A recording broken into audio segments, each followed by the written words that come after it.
आकाशवाणी गोरखपुर से प्रादेशिक समाचार।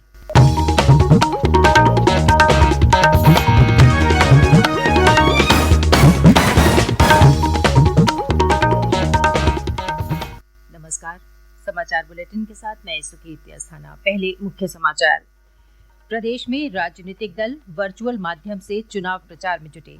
भाजपा के वरिष्ठ नेता और प्रधानमंत्री नरेंद्र मोदी ने वाराणसी के पार्टी कार्यकर्ताओं से नमो ऐप के माध्यम से किया संवाद। 10 फरवरी को पहले चरण के मतदान के लिए नामांकन प्रक्रिया जारी। कल शाम तक 77 उम्मीदवारों ने नामांकन पत्र किए दाखिल। प्रदेश में आदर्श चुनाव आचार संहिता के उल्लंघन में अब तक 133 लोगों के खिलाफ दर्ज किया गया मुकदमा। और प्रदेश में कड़ाके की ठंड का दौर जारी। शुक्रवार से छिटपुट वर्षा का अनुमान। स्वतंत्रता की 75वीं वर्षगांठ पर आजादी का अमृत महोत्सव के अंतर्गत प्रादेशिक समाचार एकांश आकाशवाणी गोरखपुर विशेष प्रश्नोत्तरी का आयोजन कर रहा है।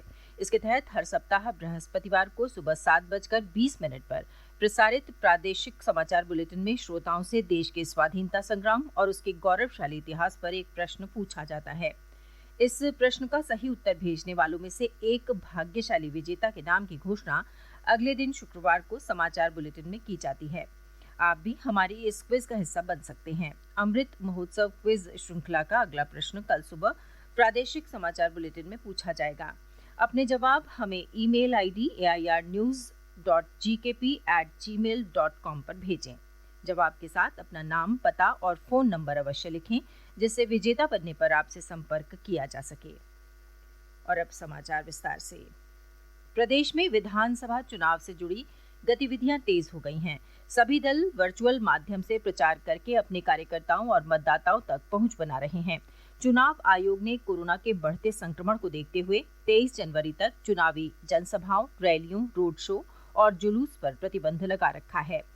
भाजपा के वरिष्ठ नेता और प्रधानमंत्री नरेंद्र मोदी ने कल अपने संसदीय क्षेत्र वाराणसी में पार्टी कार्यकर्ताओं से वर्चुअल माध्यम से बातचीत की। उन्होंने कार्यकर्ताओं से कहा कि वो अपने क्षेत्र के प्रत्येक व्यक्ति से मुलाकात करें और उन्हें वोट देने का महत्व समझाएं। विधानसभा चुनाव के कार्यक्रम की घोषणा के बाद पार्टी कार्यकर्ताओं से प्रधानमंत्री की ये पहली बातचीत थी। नमो ऐप पर वर्चुअल संवाद के दौरान प्रधानमंत्री ने पार्टी कार्यकर्ताओं के साथ वाराणसी में जारी विभिन्न विकास परियोजनाओं पर चर्चा की। उन्होंने कार्यकर्ताओं से अपने शहर को स्वच्छ रखने की अपील की। प्रधानमंत्री ने कार्यकर्ताओं से आग्रह किया कि प्रचार करते समय कोविड दिशा निर्देशों का पालन किया जाए। समाजवादी पार्टी के अध्यक्ष अखिलेश यादव ने कल लखनऊ में प्रेस वार्ता में कहा कि उनके दल को पिछड़े समाज के कई संगठनों का समर्थन प्राप्त है।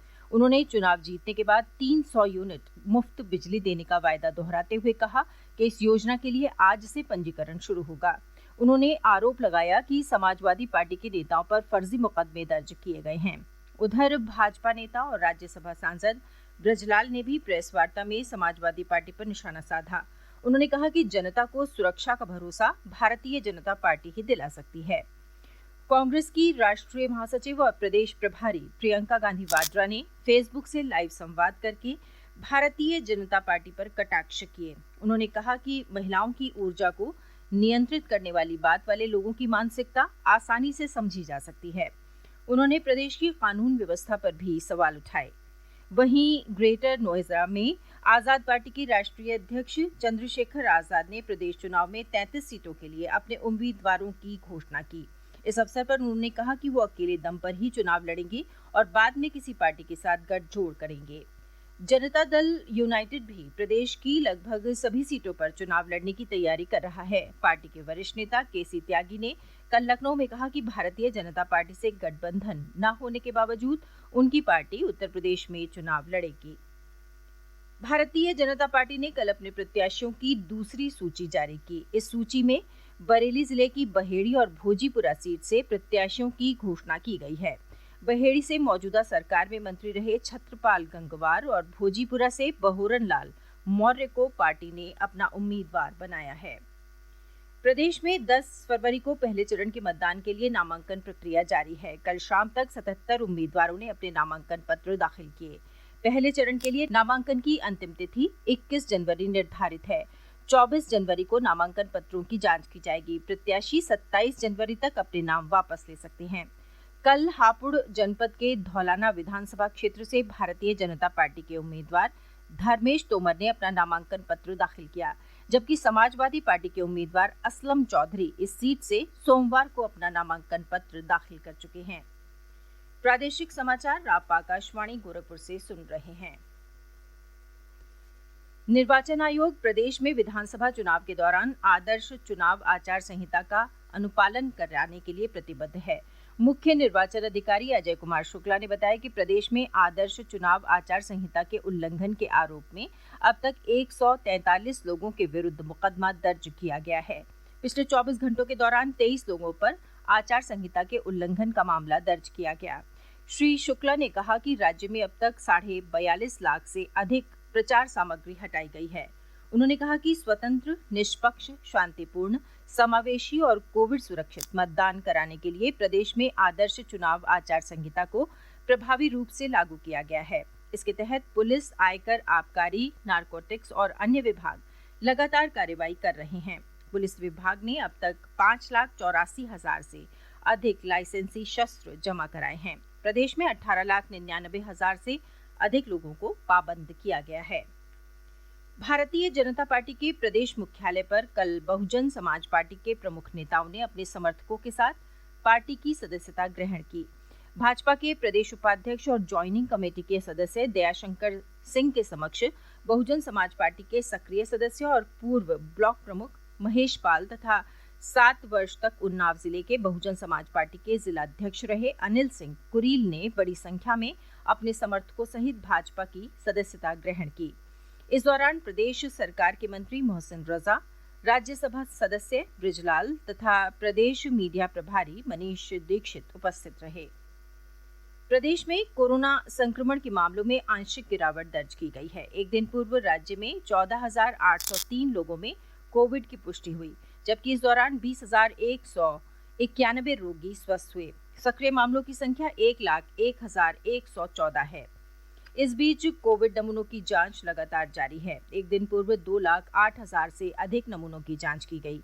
अब तक 9,67,00,000 से अधिक नमूनों की जांच की जा चुकी है। प्रदेश में कोविड रोधी टीके लगाने का कार्य तेज गति से चल रहा है। टीकाकरण के लिए पात्र आबादी में से अब तक 94% से अधिक लोगों को टीके की पहली डोज लगाई जा चुकी है, जबकि 60% से अधिक लोगों को दोनों डोज लगाई गई हैं। राज्य में अब तक 23,60,00,000 से अधिक टीके लगाए गए हैं। 15 से 18 आयु वर्ग के 58,79,000 से अधिक किशोरों को कोविड से बचाव का टीका लगाया जा चुका है। वहीं 4,67,000 से अधिक स्वास्थ्य कर्मियों, अग्रिम पंक्ति के कार्यकर्ताओं और वरिष्ठ नागरिकों को एहतियाती डोज लगाई गई हैं। पहाड़ी क्षेत्रों में बर्फबारी से पूरे प्रदेश में कड़ाके की ठंड पड़ रही है। प्रदेश के अधिकांश हिस्सों में कल दिन भर कोहरा छाया रहा। अधिकांश स्थानों पर न्यूनतम तापमान 4 से 8 डिग्री सेल्सियस के बीच दर्ज किया जा रहा है। कानपुर में कल न्यूनतम तापमान 4.6 डिग्री सेल्सियस दर्ज किया गया।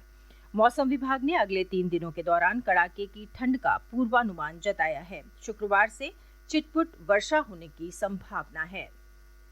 लखनऊ के बाबू बनारसी दास इंडोर स्टेडियम में कल से सैयद मोदी अंतर्राष्ट्रीय बैडमिंटन प्रतियोगिता शुरू हुई।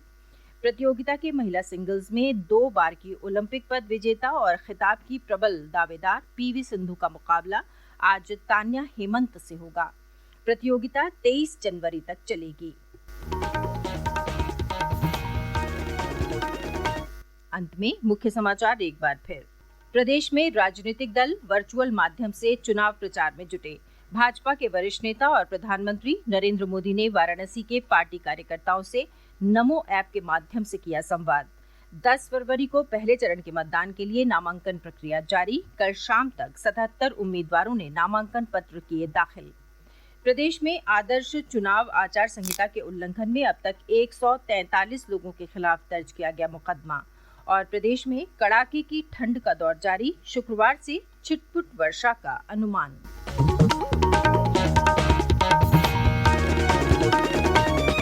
इसके साथ ही ये समाचार बुलेटिन समाप्त हुआ। नमस्कार।